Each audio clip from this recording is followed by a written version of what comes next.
Hey everybody, it's Romania Black.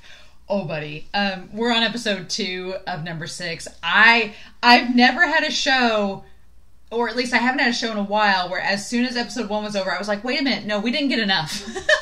I mean, granted, there has been a lot of shows that after the first episode, I was like, I really want to watch the next episode, but I've restrained myself. I couldn't with this one because I was like, no, the ED has already promised so much, and I'm so curious, but I need answers, and that preview did not help. That preview was like the most hyped thing I've seen in a long time, the preview for episode 2 of this show.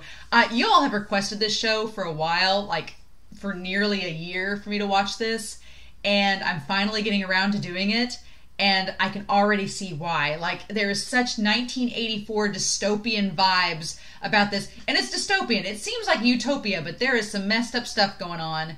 And our poor 12-year-old Shion is just not privy to it yet. But this character Rat that's come in is clearly going to be, I have a feeling it has the street smarts and is going to be giving him some information. So in the preview it says we jump ahead 4 years. Which makes sense, because when we first started the last episode, I was like, oh, these characters are only 12?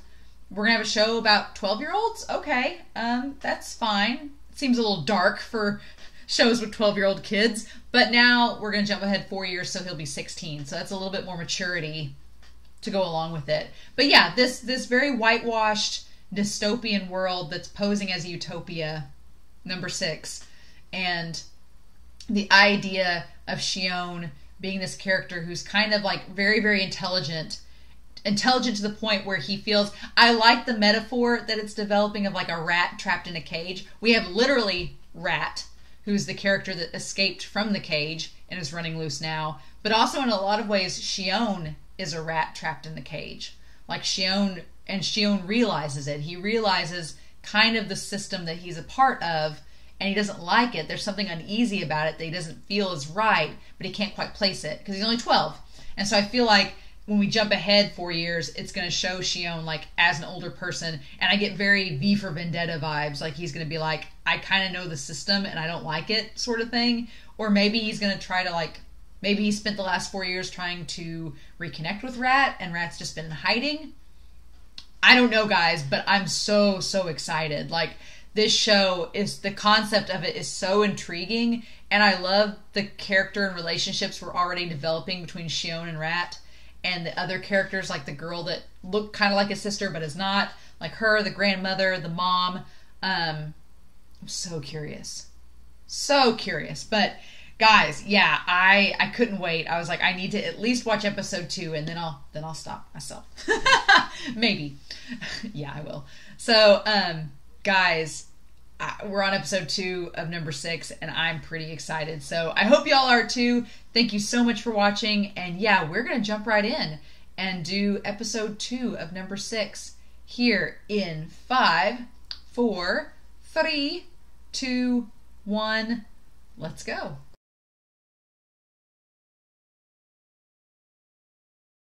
Oh, yeah. Okay, y'all. Sure thing. Oh my gosh. Ah!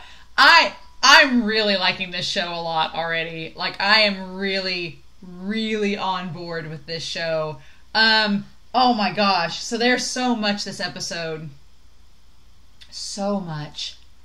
So, like I said in the ED, I think that he's got the bug inside of him, which for the record, I told y'all I'm kind of phobic with needles, and I am. I don't like needles at all. I hate getting shots. I hated all of that. No, but there's one thing I'm more phobic towards, and it's the idea of parasites and like bugs inside of you. Like that grosses me out to no end. Like, that is to me the creepiest, grossest thing, is the idea of something being inside of you alive. Nope. Absolutely not. And so the idea that this bug has like burrowed its way out alien style from these guys' necks, and like draining their life force as it goes, nope, not having it. And it's in Shion's neck, and I imagine, my theory is that, yeah, that Rat is gonna take the bug out of him, but it's partially gonna age him a little bit, so that's why his hair is gonna turn white, and he's got the scar. That's what I think is gonna happen. I don't know yet. because we haven't seen episode 3, but I think that's going to happen. So yeah, the further proof, because the last episode kind of hints at the dystopian society, hints at the kind of cult status that this number 6 place has, but this episode full frontal like says, yep, we are dystopian and we are proud. The idea that you have to say this pledge of loyalty when you go to work, like it's just creepy and controlling and manipulative. And the fact that the government there is like controlling everyone's every move, and the technology is tracking and monitoring and recording everything, which is not too unlike society now to an extent. So it's like, okay, yep, get it, got it, good. But it's very 1984, very Orwellian dystopian future. And the idea that as punishment, that Kronos was this kind of paradise within number 6. I feel like Kronos was like the upper class area of number 6 that you stayed at and things were fine. And the fact that they questioned this 12-year-old and scolded him for being empathetic, punished him for being empathetic, a 12-year-old, and their punishment was that they were evicted from Kronos and sent to Lost Town, which sounds like a lost and found, kind of like you were dispersed, you were taken from one place and uprooted and put into this new place. Like, that's disturbing. And the mom seems okay with it. Like, she's made do, like, making the bakery. But he even notes that she makes cherry pie, like the dessert she made the night that Rat visited them. That dessert that she made, she hadn't been able to make it for 4 years. Like, that's how much it affected her, that they were uprooted from their home and cast out of upper class society into this more middle to lower class area. So I'm really curious what the manga is going to explore with this, because I feel like the manga is going to expand upon that, and I'm really excited to read that and see what happens, because I feel like there's going to be a lot more talked about that we don't get in this part right here. Also disturbing is the idea that the grandmother is going to Twilight House, which the Twilight House, the one girl, Safu, she makes it seem like it's totally cool. Like, it's totally fine that she's going to Twilight House. That doesn't sound good to me. That sounds like a retirement home. That sounds like a place, it sounds like a nursing home, like a place that you send a relative that you don't expect. Twilight House makes it sound like it's the Twilight years and it's the end of the line, and I don't like that. But the grandma's in the preview, so I'm wondering if Twilight House is they just kicked her out of the whole place, and that's why we see her there. Because Rat said this is reality, so you're used to like the sugary, rose-colored glasses, and this is what it's.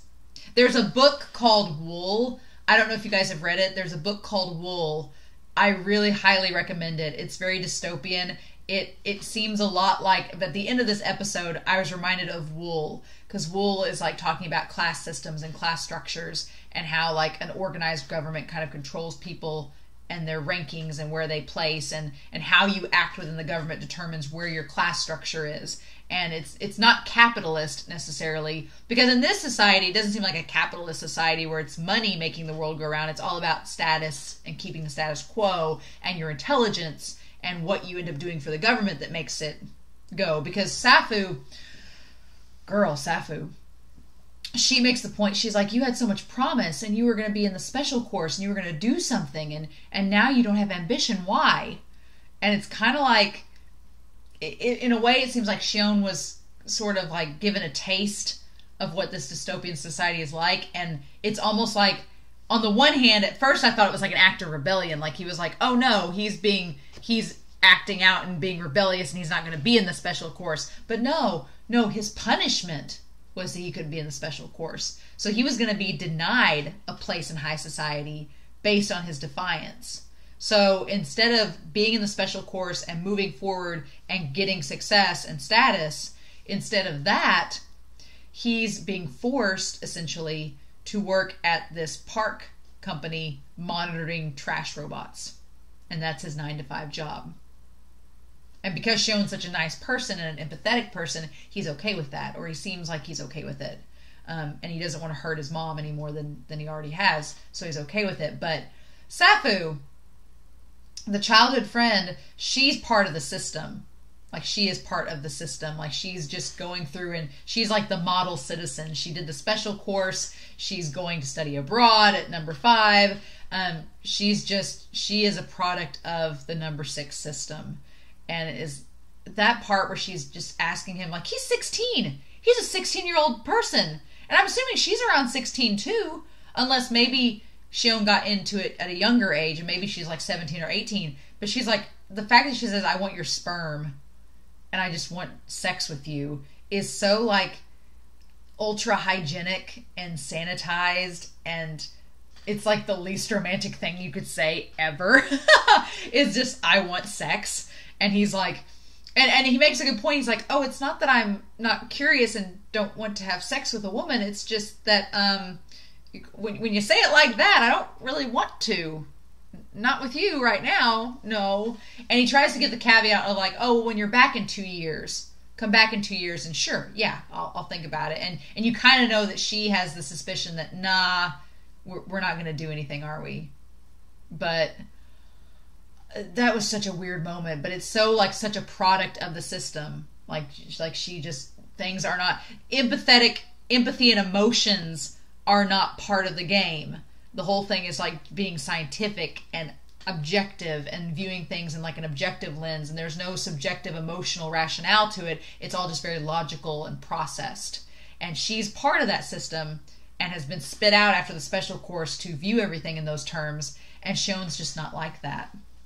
But man, Rat did a glow up for sure. And I like that Rat's like keeping tabs on him and being like, and has a little animatronic rat to like help him move around things. And yeah, he's not wrong. He's like, once that thing with Yamasei happened, once that all went down, Shion, you're not going back home. Like, like, you're privy to everything going on. And this bug clearly seems like a bureau experiment gone wrong, and it's been released onto the public, and now it's making its way through people, and they're trying to do damage control. Like, that's what it seems like. But Shion, I get so worried because I'm like, I don't want Shion to die, and clearly he doesn't, but it's just like the creepy bug thing. But I love this idea of the notion that Safu has of how their society works, and that your success and you moving up the ladder of status is the only measurement of success and accomplishment in this world, seemingly. It's like the main point of accomplishment is that you move up in status, and it's not like capitalism, it's not monetarial gains, it's your status and your symbol is how you gain wealth, essentially. Because even the mom has the bakery, and the guy comes in, the man, and the sexual innuendo there where the little girl was like, oh, he says he just can't wait to taste your muffin. I'm like, we just had a woman come blatantly out and say that she wants a 16-year-old to have sex with her, and you're doing the muffin innuendo. Like that's not lost. Like that innuendo is not lost on me, that's what he's referring to. That because she's a single mom, she's a single mom, has nowhere else to go, and what status too. And she's kind of in a state of vulnerability because she doesn't have status. And he's like, oh, well, I'm a net reporter, so I can, I want to do a report about your bakery, and that's going to get you some more business and get you more acclaim. And it's almost like, what are you asking for in return, sort of thing. And there's a very dark, creepy undertone with that. And again, I'm wondering if the manga delves more into this, if the manga goes into more detail. I definitely want to start reading the manga now and taking notes as I watch this show and seeing what all, and I'll have to be careful not to get too far ahead, but just to see what's been left out, because I'm really, really curious. I feel like this world that they're developing, like they're giving us the essentials to understand this dystopian society, but I feel like the manga will probably go into a lot more depth into just how deep this cult-like place goes, and I'm really, really excited to see that. Like, I want to see that developed more. But Shion is such an interesting protagonist because that empathy is framed in this world as being a bad thing, but and it's caused him conflict, and it's caused bad things to happen to him, but his humanity is like the one thing keeping him safe. It's like in the Matrix, he's the only one that's seeing through everything, except Rat is a product of the system, and so I'm sure that he's probably thinking that Shion is a like-minded companion in this. But Shion is still very naive and very, very naive and innocent, and I feel like all the stuff happening to him is going to shake him out of that. But man, I want to see next episode. It looks like that bug thing. I want to see just like Rat save him and help him, and the grandma's there too. So I feel like next episode we're gonna get a dose of reality of we're gonna get under the surface of this utopian world to see the real dystopian stuff at work. And I'm so fascinated by the show. I love dystopian stories and like sci-fi noir. Like, this is not a noir by any means, but the very dystopian sci-fi stuff I really like. And this is right up my alley. 1984, V for Vendetta. Like, it's checking off boxes, and we're only 2 episodes in, and we haven't got to the part where he's even white-headed yet. So I'm like, I have a feeling that's coming next episode, or by the end of next episode. I feel like that's coming, because it seems like just a time bomb. I don't know the time frame of when the wasp is supposed to emerge. We don't know from the main corpse, and then we don't know from Yamasei. It seems like it was just a day went by, but I don't think it's been a day since Shion had the wasp embed itself and was kidnapped by the Bureau. So the time frame's a little wonky, but guys, I'm really enjoying this show so far. We're already 2 out of 11 episodes. So yeah, dang it. I'm so excited, you guys. I'm really enjoying this show. I can't wait to see what happens next. But thank you all so much for watching. Please feel free to comment down below. Please, no spoilers. But yeah, next week, back with, I am going to take a break now. I didn't take a break between these first 2 episodes because I was too curious, but now I'm going to have to force myself. And it's going to be hard. Really hard. So, in any case, I hope you all have a wonderful week. Please stay safe, take care, and yeah, I'll be back next week with episode 3 of number 6. Bye.